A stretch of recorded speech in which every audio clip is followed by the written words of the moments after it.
Welcome to Voices Women. I'm Kris Steinnes, and I'm the founder of Women of Wisdom Foundation in Seattle, and also the host of the Voice of Women radio show. I have that on Blog Talk Radio, and right now I'm doing Zoom calls, video calls on my YouTube channel to talk to women in my life who are just what's going on in their life dealing with this COVID-19 and our change to living and staying at home and all that. So today I have Reverend Savanna Riker with me. She is the new assistant minister at Amazing Grace Spiritual Center in Seattle, Washington, and just joined us. Let's see, when did you move here, Savannah? It's been about 2 months. 2 months, and had to move in to stay at home. Yeah. Yeah. So you're kind of alone in this place, and just starting to meet people at the church, and you're probably most of your friends are in San Francisco area, and so it's kind of a unique situation for you. Tell us a little bit about yourself and your background and what you've been doing. And she, actually, I want to point out, she's like the youngest minister in the Center for Spiritual Living churches around in the United States. So. Yeah, and globally. So I started a spiritual path at 16, quite young. And I just found that the spiritual teachings of ancient, New Thought and wisdom was relevant to me. We call it the science mind teaching. And I just, followed the bouncing ball of my life of just the signs that were there that led me into becoming a spiritual practitioner at quite a young age. And then I got the call to go into ministry around the age of 25. And so between then and now, I've done tons of travel. I've spent a lot of time with various global communities within our Centers for Spiritual Living organization. I've worked in the movement on a global scale with the organization as like a youth spokesperson for many years. And then I shifted my attention to staff minister in Oakland, California for about 6 years. My family, they all live in Colorado. So I kind of got to start in one of our biggest New Thought churches, Mile High Church in Denver, Colorado. And so, the last 6 years have been really awesome. I've had a chance to speak and teach as a minister, both locally and internationally. And I think some of the most pivotal moments of my life over the last 5 to 6 years would be, I spent some time in Egypt after the Arab Spring. I was there post-revolution. So I got to really look at the humanity aspect and divinity and where that all intersects within our own, teaching. And then I had the opportunity to do some work with Science Mind magazine, which is also really exciting. And so I landed here in Seattle maybe 2 months ago, as you said, assistant minister of Amazing Grace Spiritual Center. And it's just been interesting, to say the least, to adjust to, I am an introvert, so that helps, but to adjust to a new place, new life, it's kind of like a new beginning in an even bigger way.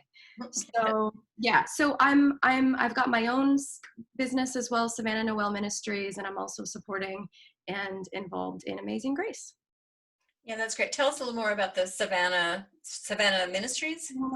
Yeah, so Savanna Noelle Ministries, it's my first and middle name, is basically my own thing. I am teaching and speaking mostly online. Obviously now it's all online, but leading retreats internationally, and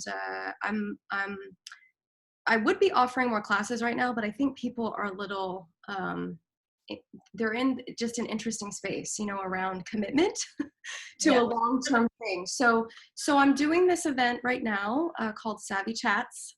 It's like just a conversation with me. My nickname is Savvy. So Savvy Chats, an interactive Zoom gathering for people all over, whoever wants to join the call. And it gives us an opportunity to do, or not do, but to engage in spiritual practice with each other and navigate various topics, and how, what is the spiritual undertone of this topic? Like, how can we thrive in our lives even in the midst of this unknown time?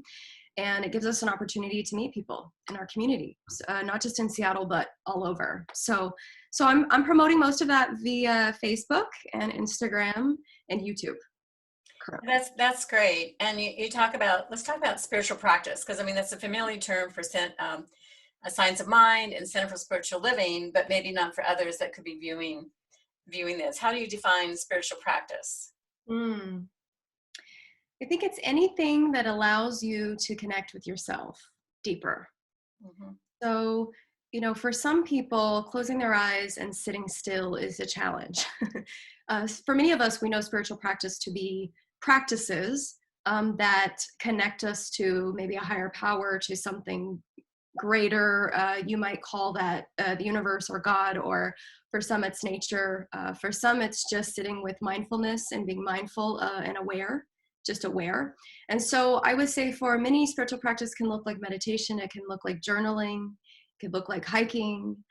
For some, I know I have a dear colleague who loves to walk cemeteries as her spiritual practice to connect with, the eternality of life. Coloring. Some people love to color. Mandalas could be your spiritual practice. It's anything that allows you to be present in the moment, that brings you back to a place of center and alignment. Yes, and that's so needed. I mean, I find myself, the most important thing is for me to get grounded and centered. And remember the first couple of weeks, there was just so much anxiety and uncertainty and going through so many emotions, and the grief that it was really compounded as very collective grief. And then I found myself getting more centered with it, being more comfortable with my lifestyle and what it changed to, a comfortable strategy for what I go through my day. And now that I've done that, I'm almost finding like, oh, wow, I'm getting a little bored of this. I'm kind of doing the same thing every day. And, I need to spice it up a little bit. But the important thing was to feel grounded and centered. And that's worked pretty well. And yet then one day it'll hit me, just the grief again, or all the feelings. And, I go to that deep feeling place, or talk to friends who are going through it. And some people just need to have a cry. I mean, I had a friend recently who, it just came out, and to not hold back with our feelings is so important, to really, because it's really an overwhelm of feelings. There's just so much going on. And you've been talking to a lot of people. So what, how are you dealing with this personally, on a personal level, to take care of yourself? So I think that there are various levels, as you said, of how people are coping and what our various coping mechanisms are. And I think it also makes a difference for those who have actually had loss, the economic loss of a job. So many people are out of work, the uncertainty of that, and also the survivalistic tendencies that we are all having right now. I think, as you said, it's been like a collective grief for many. And I recognize myself going through also the stages of grief, of like initial shock of like, no, this isn't happening. I'm in denial. Like, this can't be happening. And then noticing how I got angry about the fact that I had to stay inside, or I can't travel, and all of these things. And then I went through the bargaining of, okay, well, if I just stay inside for 30 days, can I come out? Will I be able to come out into the world? And then there finally came, as you just noted, this acceptance almost of, okay, this is how it is, even though it feels like Groundhog Day every day. Like, I feel like it's a Tuesday every day, and I don't know. Good description. I'm like, what day is it? Yeah. Every day is Saturday is what we're saying. Right. And so I feel like what it's doing, at least for me, is it's forcing me to be more present in just the moment. Mm-hmm. I start thinking about, oh my gosh, when is it over? When are they going to let us out? Or, it tends to create anxiety and more stress. And I think what people oftentimes don't understand is that the correlation of stress with illness is so high. Yeah, right. So if we can't, even throughout our day, take moments to just breathe, or moments to just pause and to say, you know what, there's something unfolding here, and I don't know what it is yet, but I'm going to be present with the moment I have, because it could change. As we know, as we're witnessing, it's changing like every day, right? And so for me, it's what has helped me is creating structure in my day. I think that helps people, because they feel like a sense of control, like, oh, I can control different aspects of my day. I make sure to eat well. And that's kind of hard for a lot of us because we, like we are saying, you know, when you're stressed out, we tend to overeat or overdrink or whatever it is. And so I'm focused on eating well. I try to get outside and take walks where I can in my neighborhood. You know, I know some parks are closed. But the thing too that I think is probably the most challenging, other than the obvious uncertainties and fear, is it's bringing up emotions and things that I might have oppressed or put aside and said, oh, I'm not going to deal with that right now. So it's giving me an opportunity. So I see this from a spiritual perspective, more of it's giving us an opportunity to pause, to take a breath, to reevaluate, you know, what's important, what really matters. Because I have a feeling that when this is, you know, when we're on the other side of this, or it's gradually unfolding, that the things we thought we needed might be different. Yeah, it's true. You know? Yeah, I think it's a real opportunity to look at what's important in your life. And we're making a lot of connections. I mean, you know, 10 years ago, I wasn't on Zoom. Right. And so having this technology has been a gift that we can connect. Just think about it back in the day where, well, I guess it would be phoning people, but there's something about seeing people even on a screen that's helpful, and just making those connections. Yeah. And I like what you bring up about just, you know, it puts us in a place of having to be in the presence now, you know, that we're just present to ourselves and what we're feeling. And that's hard for some people. I mean, that can, you know, it can really push people on the edge of, you know, they don't want to deal with this. And yet it's kind of putting us in a position where an opportunity, let's look at it as an opportunity. Yeah. To look at our things in our life that aren't working, and what we might change going forward coming out of this. I'm curious what you think, what even at society level or cultural level, what changes you might see coming out. I mean, it's kind of hard to predict, but I think we all kind of have a hope that changes could happen, very positive changes. Yeah. I mean, well, first of all, we look at the very obvious change, which is our climate. I mean, what's happening to the earth? The earth is like, thank you. You're giving me a little moment to breathe as well. It's replenishing itself, and I think it's such a great metaphor, you know, for life. Of when we stopped with all the pollution and everything, and being outside and constant, the earth is you know, showing us from a macro standpoint of what's possible. I also would hope that people are a bit kinder. Yes.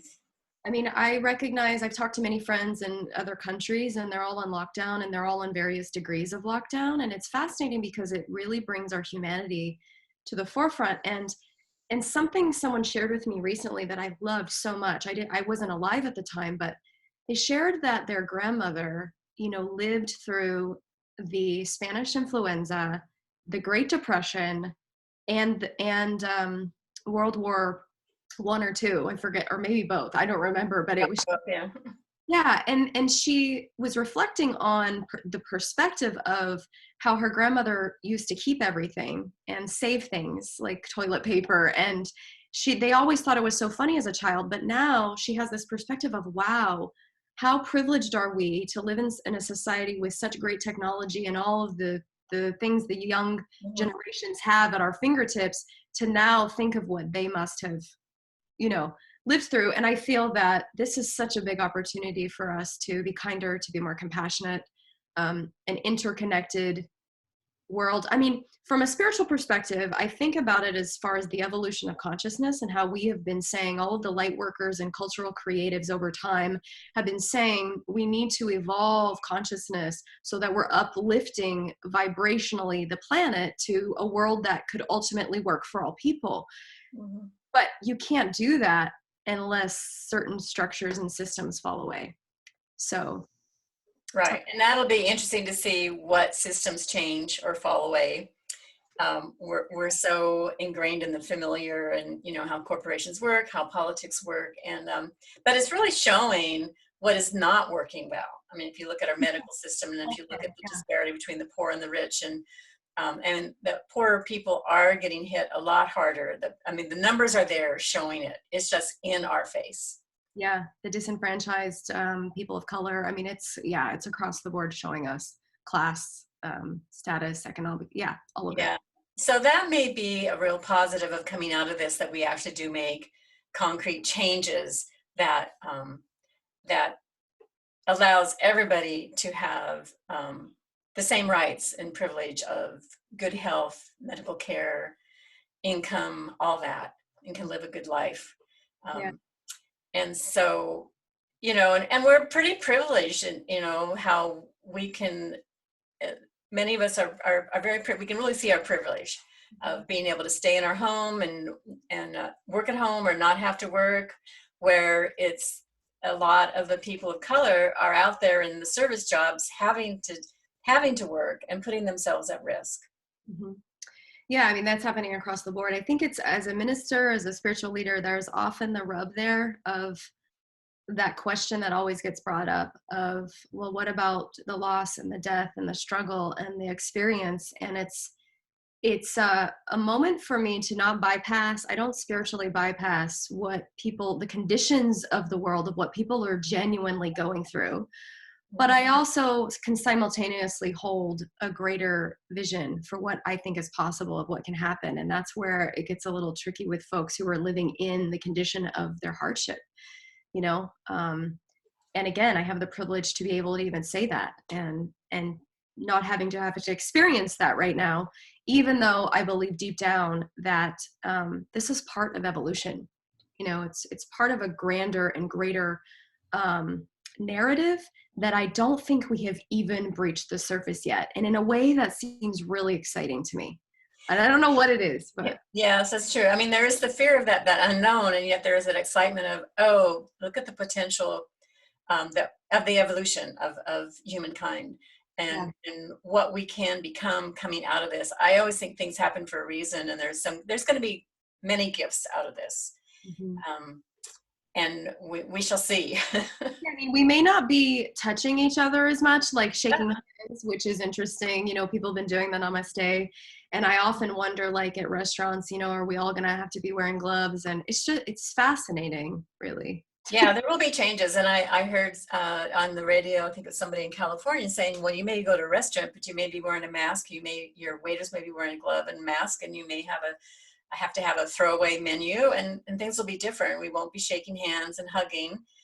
And yet with that maybe comes some more respect for, everyone's personal space and safety. And I don't Mhm. know, it's going to be different, for sure. I know we're all thinking, oh, we can't wait to get back together and hug my friends. And Right. I wonder when we'll really feel safe to do that. Yeah. Well, and it really puts the whole thing in perspective too for us, that how important contact and human touch are. Hmm. You know, I know for me, being here living alone and not, you know, when I was in the Bay Area, I had a roommate. And so I at least had some presence and energy around. But having nobody, like I haven't actually had a hug and I don't even know how long, right? It's been what, 40 something days that we've been isolation. So I look at my family in Colorado and I think, well, they're all under one roof. I don't want to be with all of them under one roof for this entire quarantine. So, that, you know, it's all perspective, right? Right. But Yeah, and everybody has their own journey in this. So I have a neighbor with two kids, and was it Friday? She's in the car talking, getting to a private moment meant talking to a friend on the phone in the car. Because you got two little ones, a husband working at home in the bedroom, and sometimes both parents are working and having to deal with little kids at home, and so everybody is having their own experience, and yet we're all living it collectively, and yet it's individual. And I feel for the people who are alone, but I know some people, they're managing it quite well. There are some creative things you can do. I mean, even just sit in a park 10 feet away and chat, or right. there are some. Yeah. Well, and I also think that it's people say they're bored, and I have never been busier. It's bizarre. Yeah. I don't know what happened. I was like, there was this technological boom or something, but you know, all of us having to learn a new skill. You know, we're learning. It's a learning curve to learn new technology of ways to connect, even online with folks. And I'm realizing that like I said, keeping some structure in my day, I think has helped me. And then when I start to freak out or I just have a bad day, I just say, you know what, I'm going to be kind to myself today, and I'm going to be a little more gentle, and I'm just going to let the emotions, I'm just going to call them what they are today. You know, just naming the emotion actually helps. And even breathing, you know, taking some time to breathe and okay, today wasn't the best day and tomorrow will be better. Yes, You yes. And we can go outside and walk. I mean, we're supposed to walk in our neighborhoods, but I think that's important to breathe fresh air. And I go out in my garden, and yeah, I do have a structure. Like I said, I was starting to get, um, it's not that I'm bored with it. I just really, oh, it's sort of repetitive. But know? the one main thing, and I can change that. That's up to me. I can change that. But the one main thing is to feel like I've done one thing that day. I can go to bed that night feeling, okay, I did this, whether it was planting a row of seeds Mhm. or if it was baking a pie or cookies or something. It was accomplishing something and not letting the day feel like the day's gone to waste. And everybody says, well, we have this opportunity now to really look at our lives, or look at things that what's really important, or look at our issues that we're facing. We talked about, Mhm. here's an opportunity to do it. And do we want to slide by this? You know, do we want to come out of this in 6 months and look back and, oh, what did I do with all that time? Right. Yeah, yeah. Well, I also think, and I'm not a psychologist, but I do think that there must be some psychological effects of something like this with people. It affects our psyche of like, how do we? Because when you're grieving, David, what's his name? David Kessler, who is like an author who talks a lot about grief.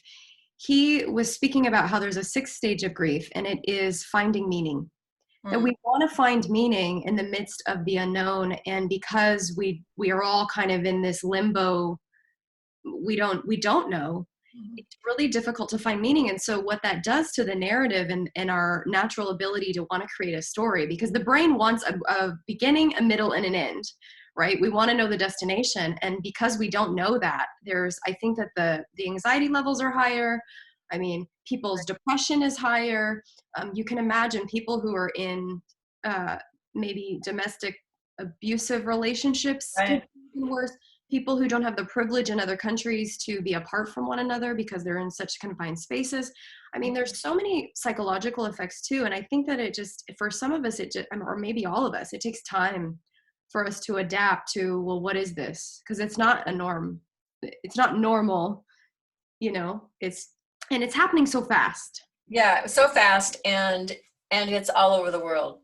Yeah. And interesting, you know, because I mean, January I was in Cambodia, and we flew home when just was just becoming aware, and maybe a few days before in China, and had to be in Hong Kong at the airport and have 12 hours of wearing a mask, and in the Hong Kong airport for 24 hours, and almost 12 hours in Hong Kong, the airport, and coming home. And you know, February was just fine. There was no talk of any worry, concern, and yet that information was out there. Yeah. And February was a good month. I was healthy, but boom, March 1st, you know, I came down. I had a sore throat for a whole month, and I'm still struggling with some symptoms that I'm sure stress doesn't help and anxiety doesn't help. But I'm taking care of myself and getting the rest I need. I think that's probably one of the most important things with this anxiety level and stress, is to make sure you get enough sleep and Yes. eat well. And I've been eating very well. So Yeah. And many of us have been cooking more than we ever did in our whole lives.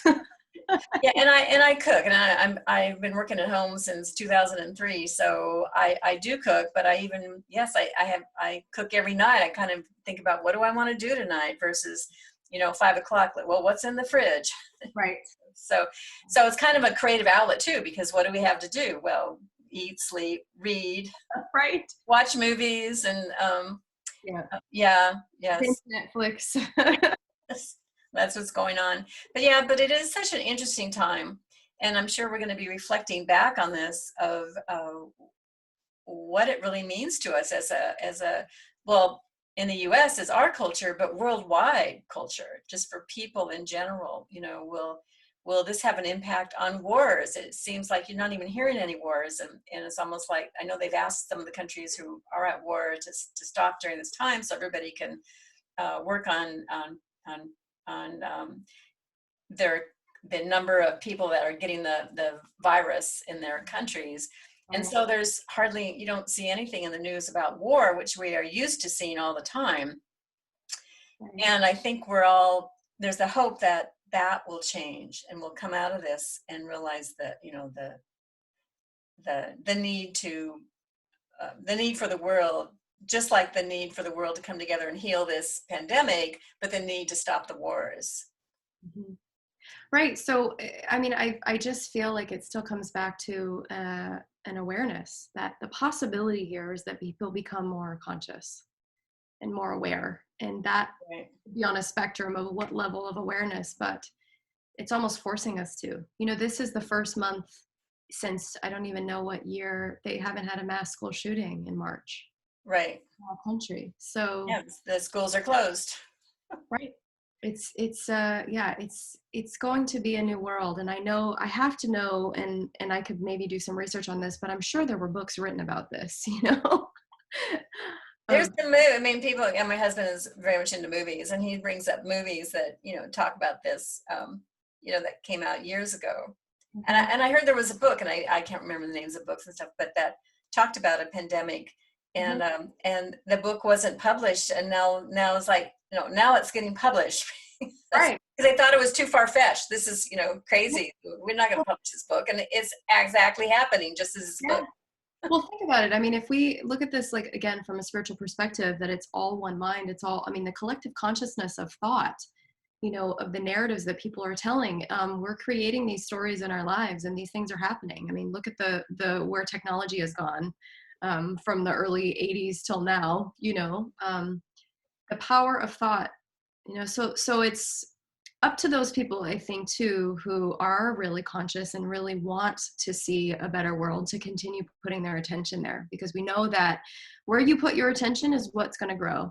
What you are in resistance to is going to keep persisting, right? And so, I think it's like we've been saying, it's a gift somehow, and for some that seems like a very callous thing to say, and I still hold that vision, even though I know that there's destruction and loss and death and sadness, that. Right. And you mentioned in the beginning that the what is that term? Oh shoot, it's about awareness and the collective consciousness of the. It came out in a book like 20 some years ago. You Hmm. mentioned, I'm sorry, blanket out on the term, but so there's been a movement of consciousness for many people, and we're kind of that's growing, but it's not everybody, and it's almost black and white of those that are and those that aren't. That this may cause it to expand, that more people will become aware, more people will become conscious, because they're forced to, Mhm. almost, to really look at where we're at as a culture, as a society, and how we take care of our people. And so, cultural creatives, that was the word, that there are Yeah. cultural creatives out there. And I think that very well could expand. Mhm. And it's like the 100th monkey. The more people that are aware of that, it just exponentially grows. And so we may come out of this in a whole new way of being. I think there's hope for that. And yet there's also, well, will it, the unknown. I know. Well, and some of my great teachers have always said that the unknown is that void where infinite possibilities remain. So it's a place of creativity, it's a place of possibility. And so rather than the doomsday, thinking, or, the separation, thinking that many people can get themselves into, we go down a rabbit hole of fear and scarcity and lack, and we get it nonstop on the media. It's just this crisis after crisis.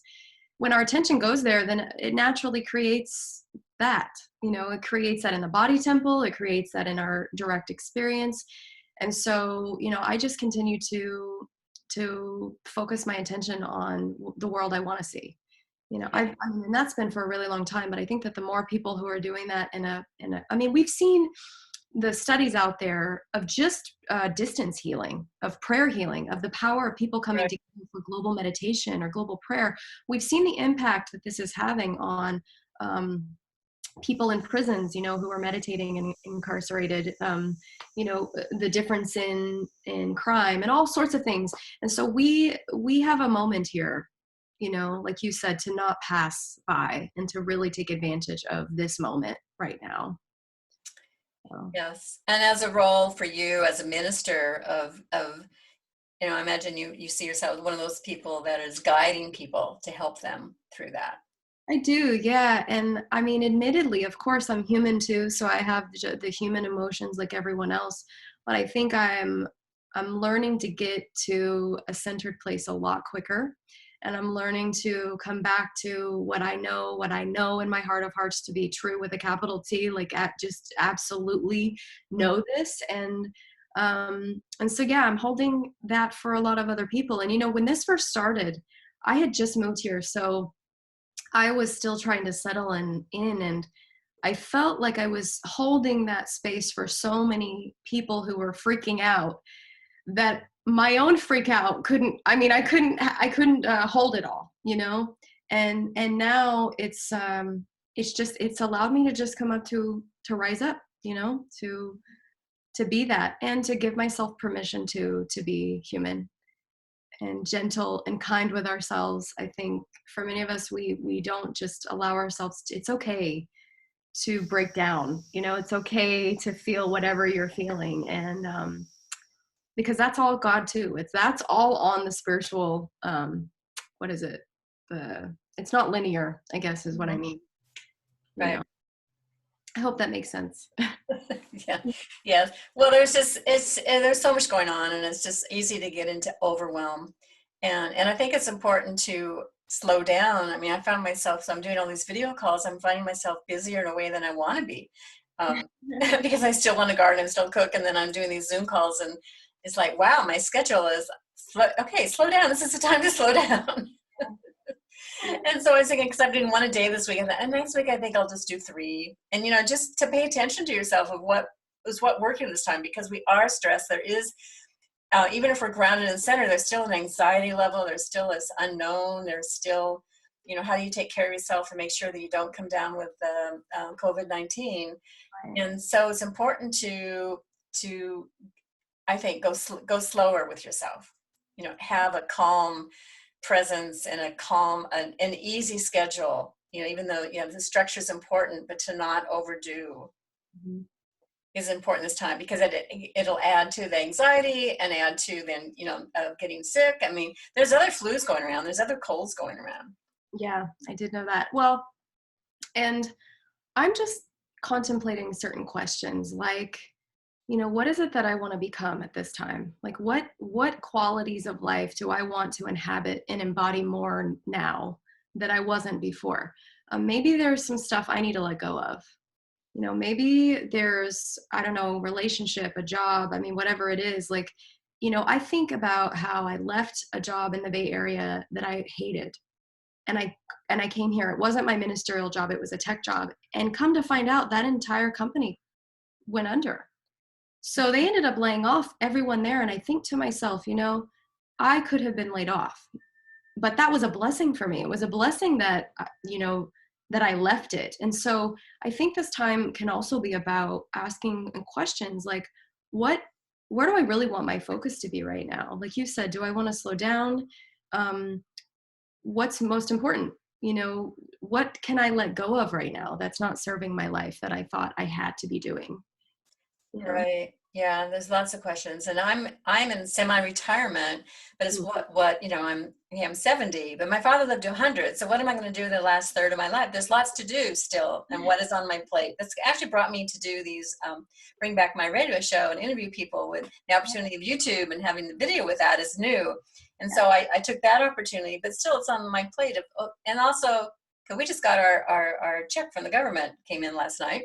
And so they're starting to come, and I'm like, well, what do I want to do with that money that might help somebody? Where do I want to focus on? There's so many needs. There's the homeless. There's a lack of food, the food banks. There's so many places that those of us who can afford it, that feels like a bonus check.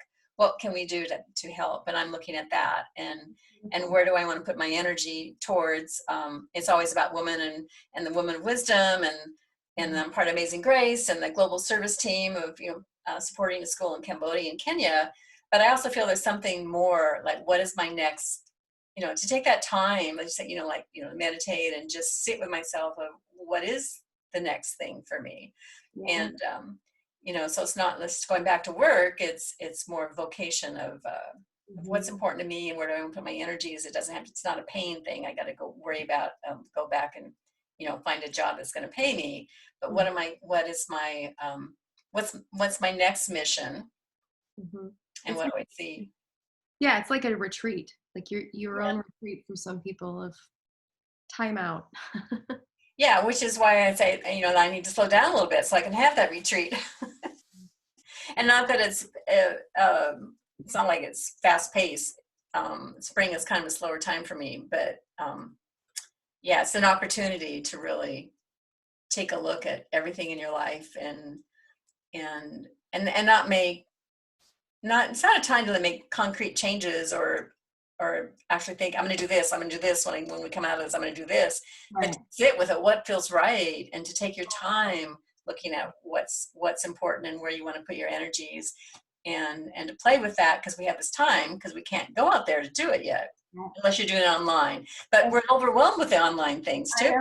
I know. You know, I find the resistance of signing up for online, you know, you get so many offers, and it's also discerning what is a good one to take, of a seminar, a free seminar, you know, and that's still the same thing of discerning what's right for you.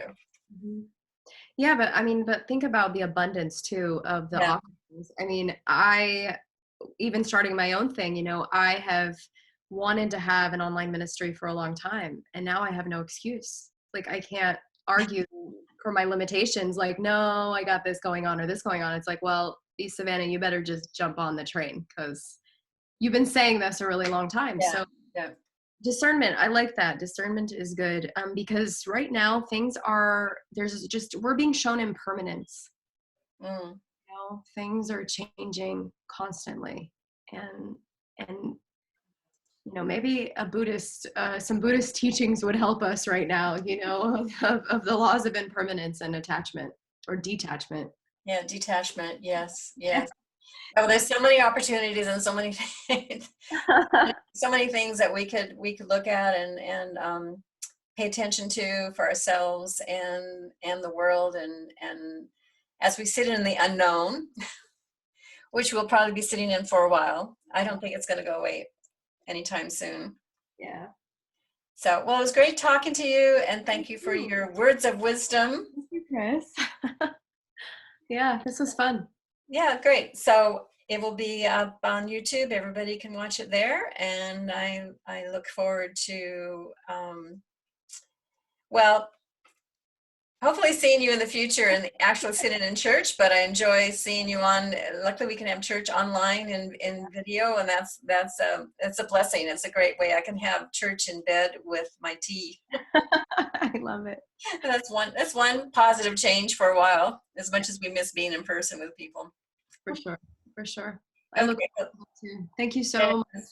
You're welcome, and stay well. I will. You too.